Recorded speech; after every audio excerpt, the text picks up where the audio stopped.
You know that feeling when your chest tightens for no obvious reason, your mind starts racing, and you can't quite put your finger on why. Maybe you're lying in bed trying to fall asleep, but your brain keeps replaying tomorrow's meeting like a broken record. Or you're sitting at your desk staring at a harmless email, yet your body reacts as if you've just been chased into a corner. We usually call this anxiety, and for most of us, the instinct is to fight it, suppress it, or distract ourselves until it goes away. But what if anxiety isn't the enemy you think it is? What if, instead of a malfunction in your brain, it's actually a built-in early warning system, a signal designed to tell you something important about your life, your environment, or even your inner values? The problem is, we've been trained to see anxiety as a defect. We treat it like a fire alarm that goes off for no reason, something to disable or silence as quickly as possible. But if you've ever ignored an unusual sound in your car until it turned into a costly repair, you know that dismissing signals can backfire. Anxiety works the same way. The sensation might feel uncomfortable, but its purpose may be far more meaningful than we give it credit for. In this video, we're going to explore a different perspective, seeing anxiety not as a curse, but as a message you can decode. You'll learn why your brain evolved to send you these signals, how modern life sometimes scrambles them, and most importantly, how you can listen to anxiety without letting it control you.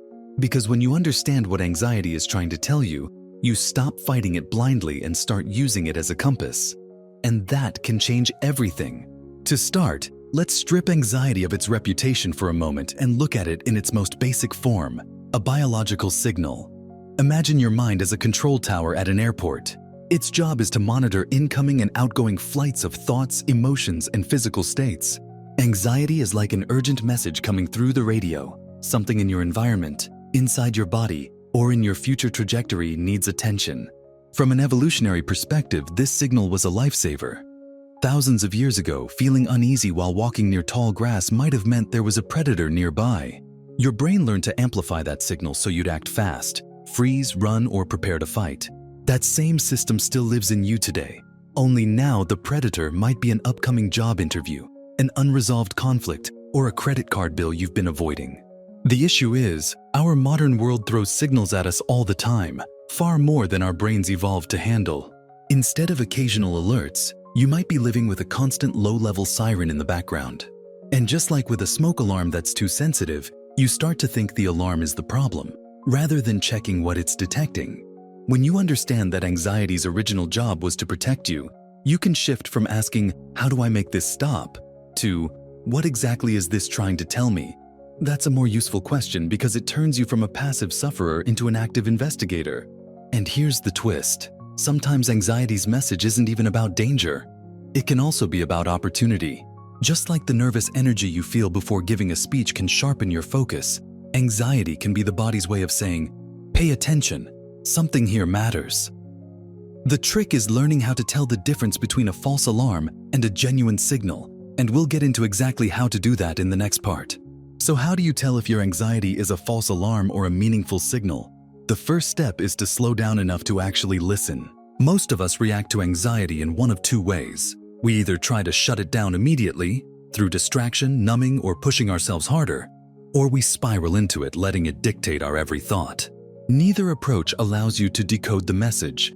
Instead, think of anxiety as a notification on your phone. Before you swipe it away or let it take over your screen, you check what it says and where it's coming from. Is it urgent? Is it relevant? Or is it just background noise?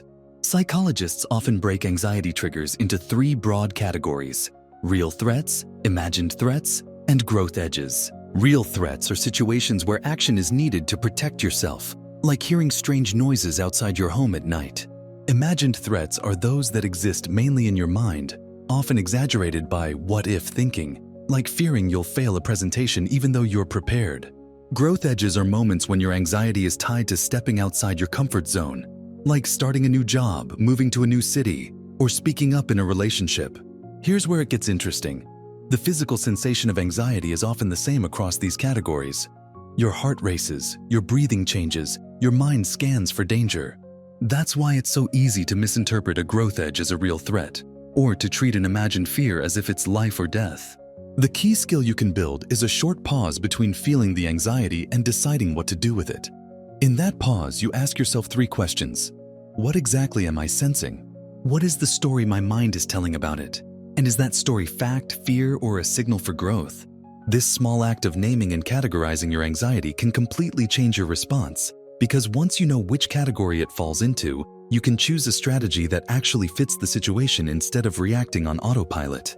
Once you've identified the type of signal your anxiety is sending, the next step is to respond in a way that matches its purpose. If it's a real threat, the goal is immediate action. Secure your safety, make the call, set the boundary. This is anxiety working exactly as it should, mobilizing your body to deal with danger. If it's an imagined threat, the goal is to interrupt the mental loop that's keeping you stuck.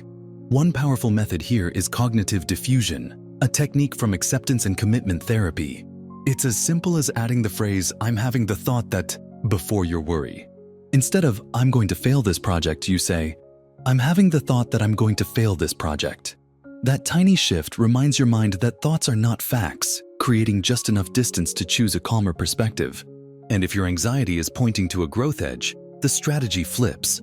Rather than avoiding it, you lean into it, gradually and intentionally.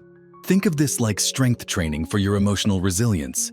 You expose yourself to small doses of the discomfort until your nervous system learns, "This is safe. I can handle this."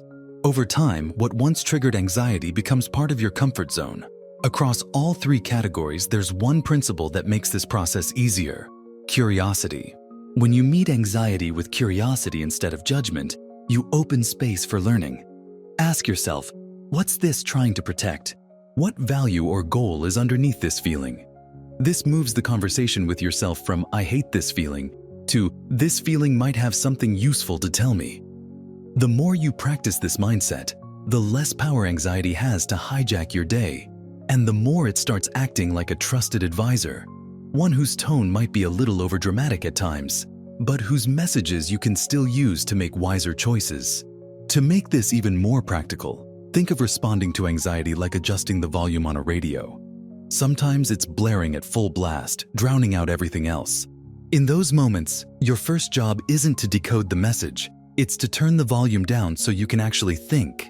Techniques like slow, deliberate breathing or progressive muscle relaxation aren't about fixing anxiety instantly. They're about calming your nervous system enough to give your rational mind a seat at the table again. Once the volume is low enough, you can tune into the content of the signal and decide what to do next.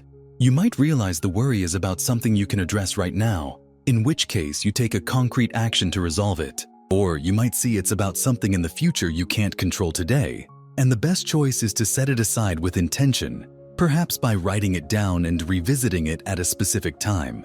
This is where creating a worry window can be surprisingly effective. You give yourself 15 minutes later in the day to engage with the concern, freeing up your present moment for living. Over time, practicing these small interventions builds a kind of trust with yourself. You start to learn, "I can hear my anxiety without letting it run my life."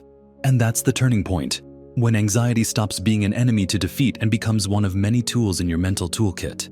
Instead of seeing it as a force that knocks you off balance, you start to recognize it as part of the balance itself, helping you navigate between comfort and challenge, safety and growth. Ultimately, reframing anxiety as a signal instead of an enemy changes the entire relationship you have with it. You stop burning energy on trying to eradicate every trace of it and start using that energy to listen, interpret, and respond. This shift doesn't mean you'll never feel overwhelmed again. It means that when you do, you'll have a map instead of wandering blind. Every anxious moment becomes an invitation to check in with your body, to look at your environment, to reassess your priorities. Sometimes the signal points to something urgent, like a boundary being crossed or a responsibility you've been avoiding. Other times it's just your mind's way of saying, "You're in unknown territory, stay aware." When you treat anxiety this way, it loses its power to dictate your actions through fear alone. It becomes more like a weather forecast, something you prepare for, adapt to, and occasionally choose to ignore if the storm is small. And with practice, you'll notice that the signal gets clearer and easier to understand. So next time you feel that knot in your stomach or your heart beating faster, pause and ask, "What is this trying to tell me?" If you can turn that question into a habit, you'll find that anxiety can become less of a wall in your path and more of a guidepost along it. And if you found this perspective helpful and want to keep building your own mental toolkit for clearer thinking, better emotional balance, and deeper self-understanding, make sure to like this video, Share it with someone who could use it and subscribe to Mind Unlocked, your space for learning how the mind works and how to work with it.